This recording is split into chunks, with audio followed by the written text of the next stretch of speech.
Welcome to the Soul Grit Podcast. I'm Ann Taylor McNeese, and I'm a licensed marriage and family therapist. I also love Jesus, and I'm passionate about all things gospel and therapy.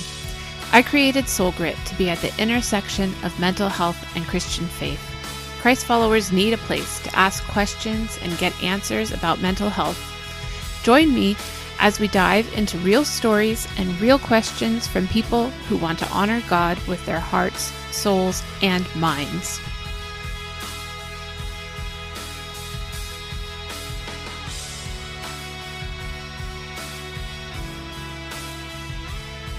Hi, welcome back to the Soul Grit Podcast. This is Anne, and I'm here by myself today.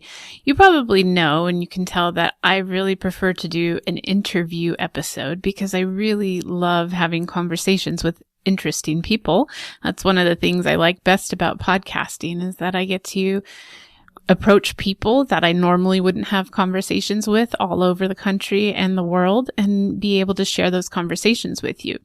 But I also realize that there's a skill set that I'm sitting on that I would like to share with you. So in between some of our interviews for this spring season, what I'm going to be doing is taking a little bit of time to do some solo episodes where I'm primarily giving you some what we call psychoeducation, meaning teaching you about psychological concepts that I think that will really help you in your day-to-day life as you manage your mental health and your spiritual health, as we always like to tie those in together here on the Soul Grit Podcast. So for today, I wanted to give you something that I really see as probably one of my top abilities as a counselor, and that is dealing with people who have anxiety and panic disorder. So first of all, I wanted to make sure that I let you know ahead of time what's the difference between just having an anxiety disorder, having commonplace anxiety, and having a full-blown panic disorder. Most of us will actually have some kind of anxiety over the course of our life, and that is normal.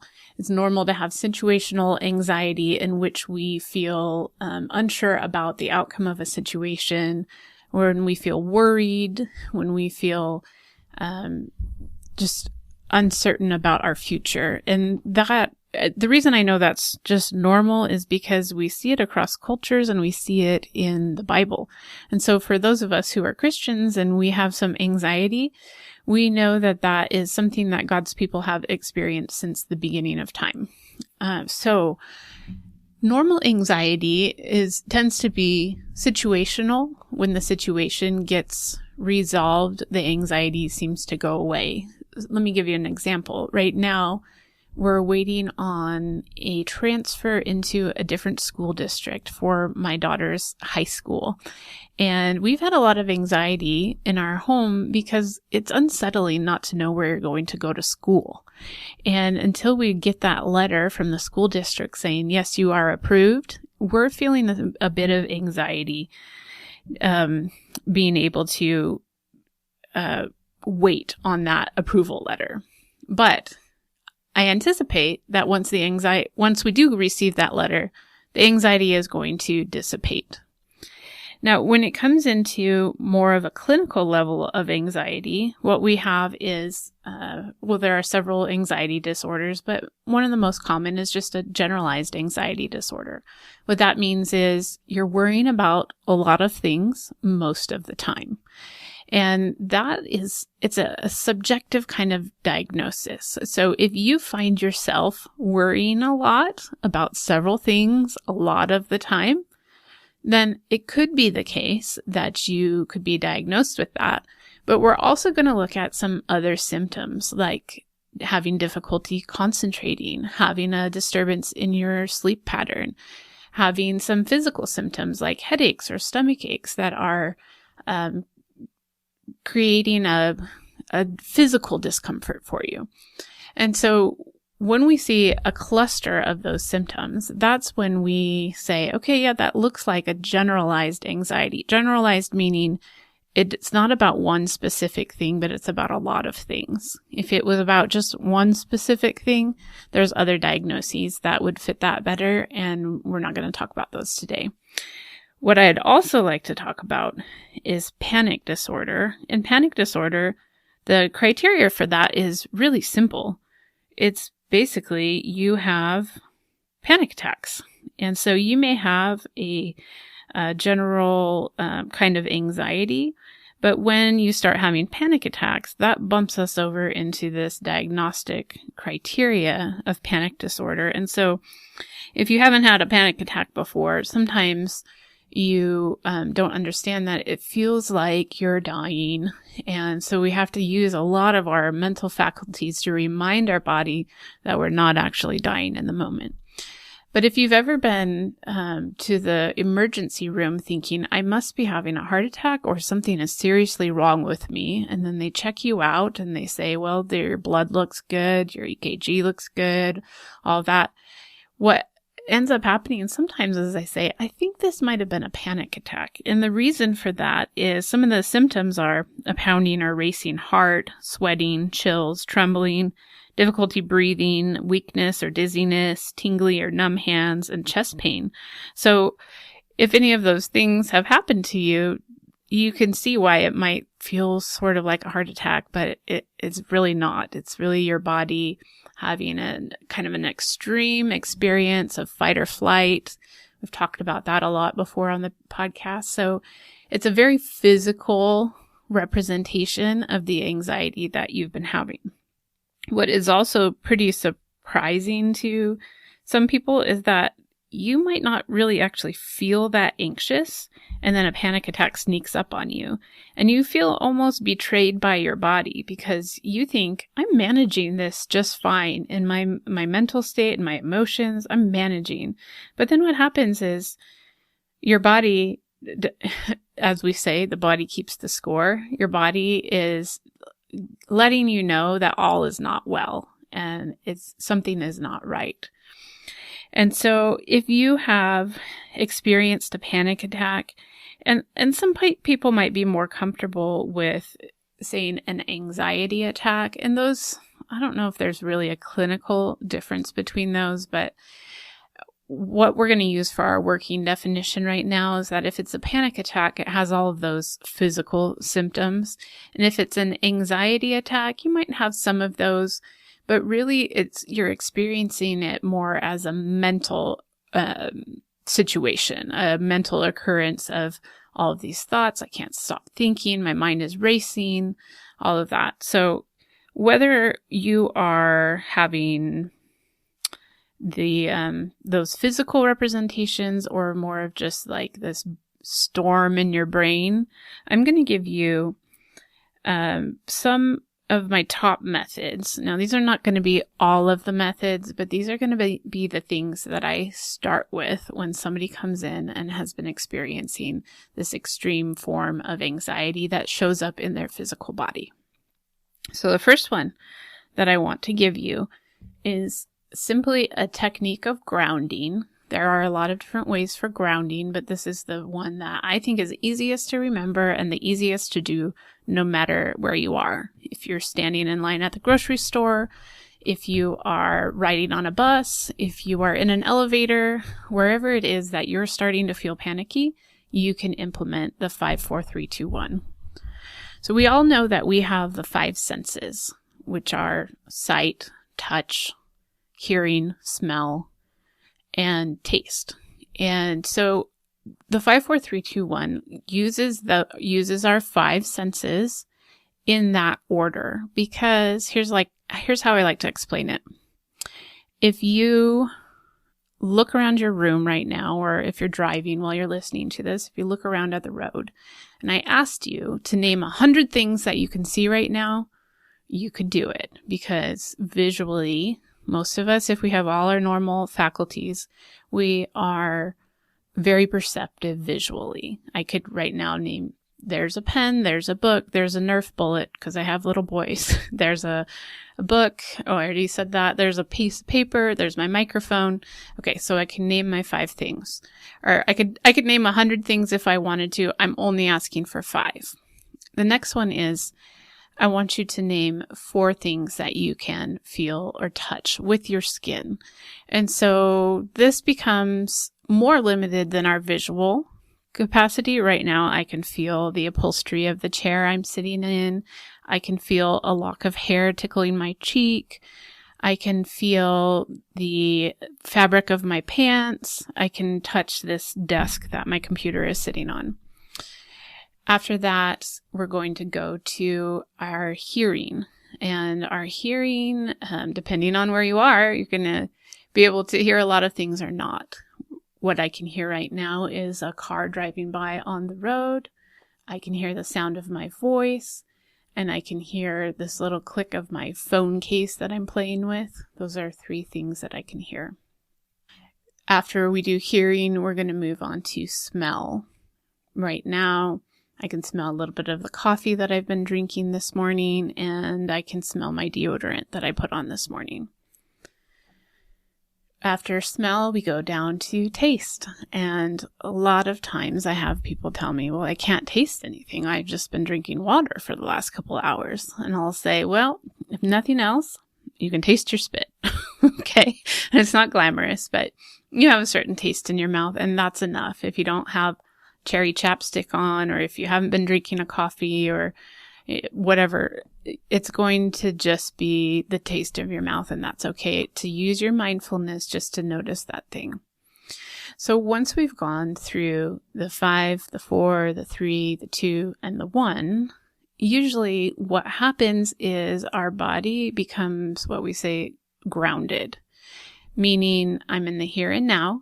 I'm paying attention to the safety of my body in this space, what I can see, what I can hear, what I can smell, and I'm distracting my mind away from the busy thoughts of worry. This is especially useful in a panic attack because you're on a little swirly, I call it a swirly mind. You can say hamster wheel or tornado or however you want to think about that, but your mind feels swirly and you're having the physical symptoms in your body. So by going through the 5, 4, 3, 2, 1, you are experiencing an anchoring to the time and place that you're in, and an acknowledgement that you are actually safe and you're okay in that moment. So usually, once I've done the 5, 4, 3, 2, 1 with a client, most people come back and say, okay, yes, I do feel calmer. And then once in a while, it's not enough to, like, if you're in full-blown panic, it might not be enough. And so I usually give the advice that you should just go through again, find 5 more things that you can see and go through the process again and see where you come out at. And if it doesn't work altogether, then we're going to move to a different tool in our toolbox. But I think it's pretty helpful for most people. And like any tool that I might give a client, I'm going to also say, let's practice this at a time when you're not panicking, because in order for your body and that muscle memory to be there when you need it, when you are panicking, you need to practice it when you're calm, because that's how your brain is learning it, and it has to learn it first to be able to implement it on your own. If you were sitting in a room with me or a counselor or a loved one and they could lead you through it, you might be able to do it for the first time during a panic. But if you want to have a skill set that you know will work every time and you can do it by yourself, let's make sure we practice this when we're calm. Okay, moving on to my number 2 strategy for dealing with anxiety and panic. And this is simply a deep breathing exercise. Now, you Google deep breathing, you go on YouTube, you go on the App Store, you're going to find lots and lots of people who want to teach you about breathing exercises. And that's great because there's a lot of benefit there. So you may already have heard of a practice that you want to do, but I'm going to teach you the method that I've been teaching for probably 15 years. So first of all, if you're not driving or doing the dishes, I want you to put a hand over your heart and a hand on your belly. And I want you to think about when you have seen a puppy or a baby asleep and you can see their little belly rising and falling. And that's the kind of belly action that we want to see here. So your hand's going to be on your heart to be able to feel your heartbeat. And because it has a sense of holding and comforting when you put your hand right there. And then you're going to put your hand on your belly.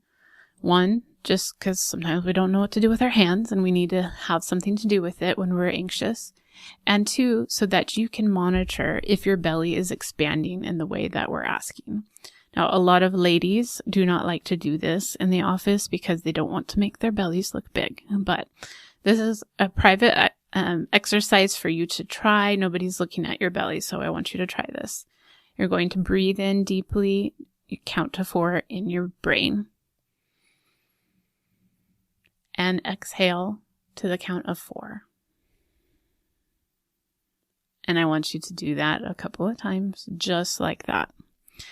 Now, after you've gotten the rhythm of it, I want you to think of a phrase or a word.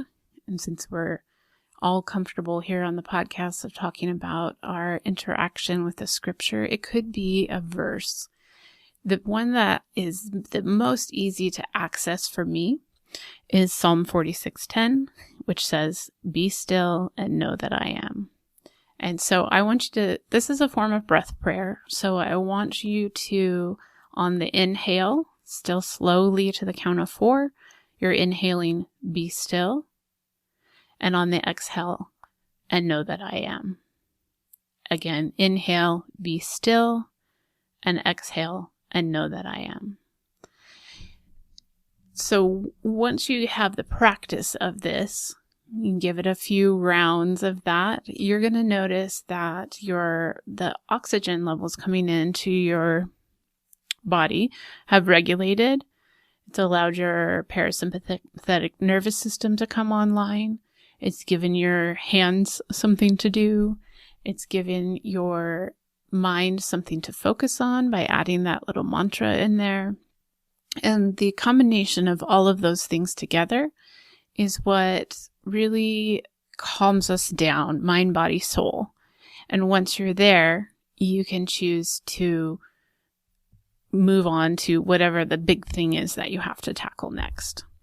So I want to make sure I reiterate, this is something you need to do not just when you're anxious. This is something that you should wake up and do, that you should take your lunch break and do, that you should do before you go to bed, because it's not going to hurt us.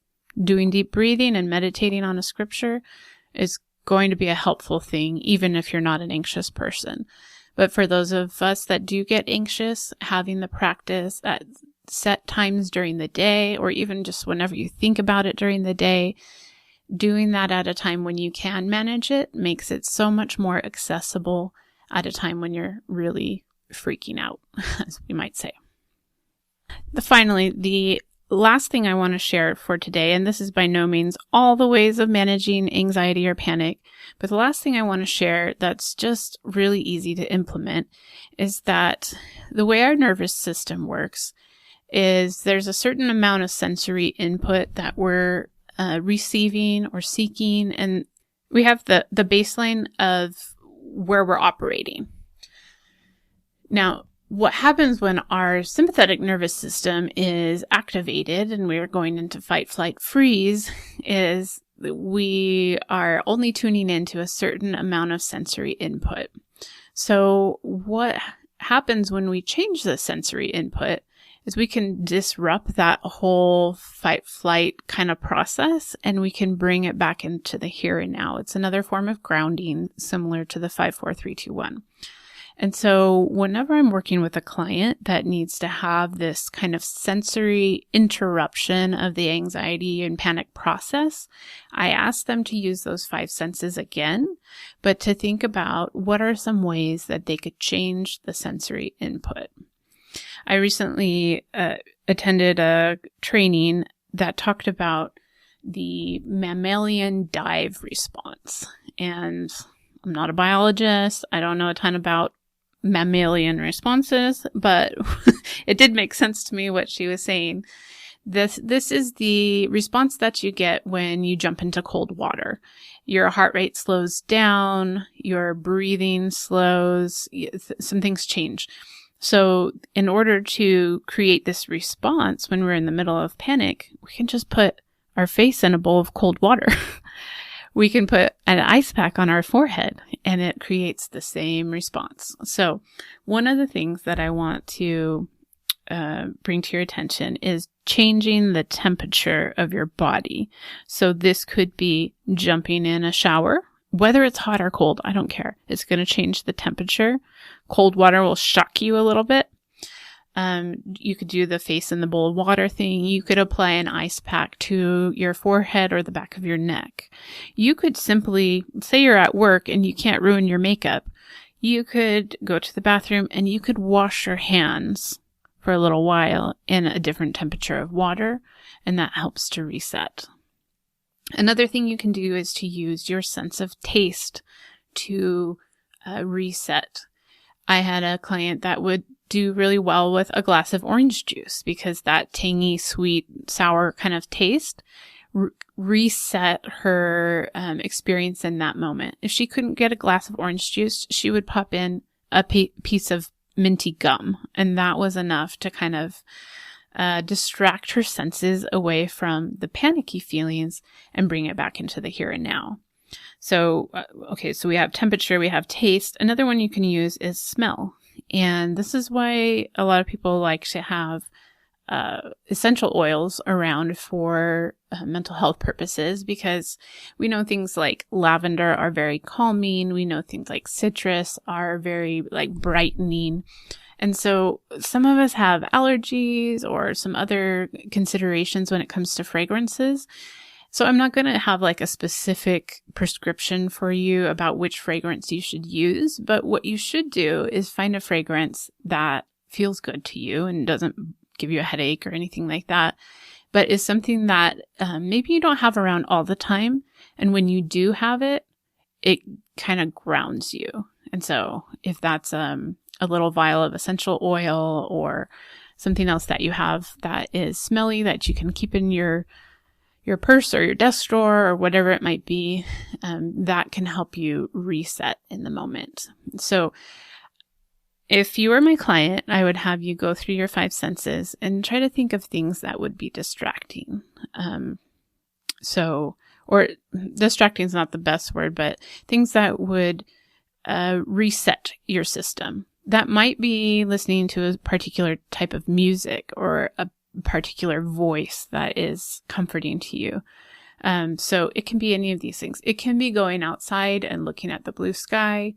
Right now it is March in Southern California where I live. There's no snow on my ground, so I can see green grass, but I can look up at the mountains and see white snow and blue sky, and that feels good to my eyeballs. So find something like that that is comforting for you to look at.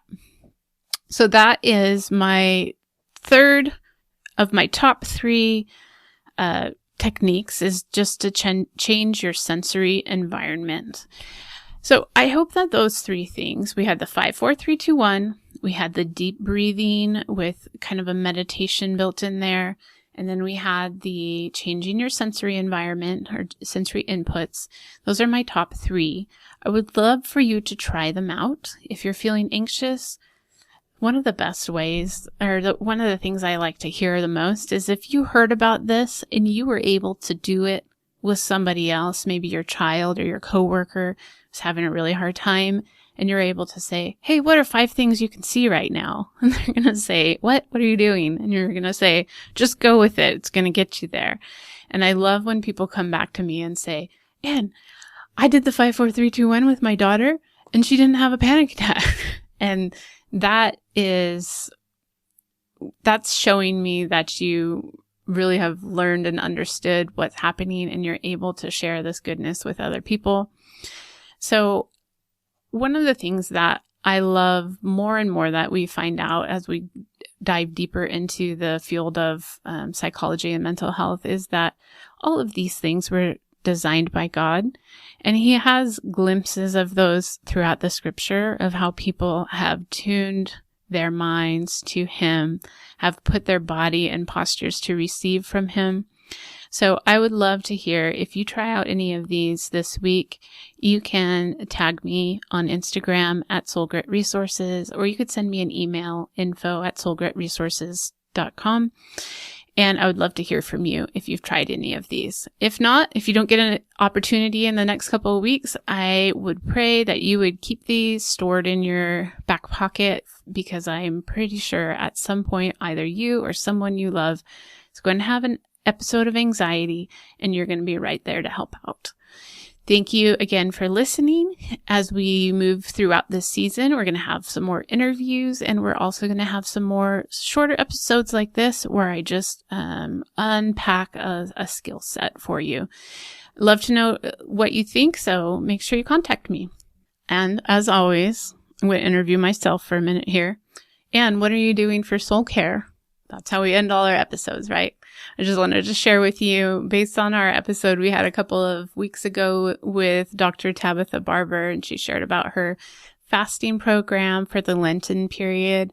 I did jump on and do her program called Fast to Faith, and I read the book and then joined the Facebook group and everything, because I realized in my life I'm a big believer in spiritual disciplines, but fasting was one that I didn't have a whole bunch of experience with, and I wanted some guidance. And so I'm pleased to report that I'm halfway through the program and experiencing fasting in a new way. And after a 22-hour fast on Saturday, I was able to walk into church just with a sense of joy that had been missing for a little while. And so I really can now see fasting as a part of my soul care.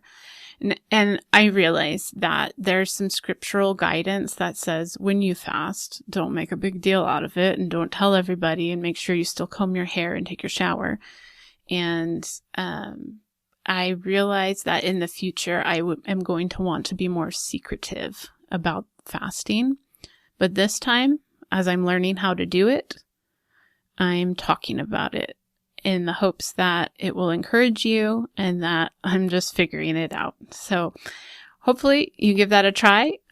And I look forward to being back with you in a couple of weeks with a new interview from a friend who's going to talk to us about self-harm. Thanks for being here. The Soul Grit podcast is a production of Soul Grit Resources. You can find more at soulgritresources.com or on the socials at Soul Grit Resources. You can email me at info@soulgritresources.com.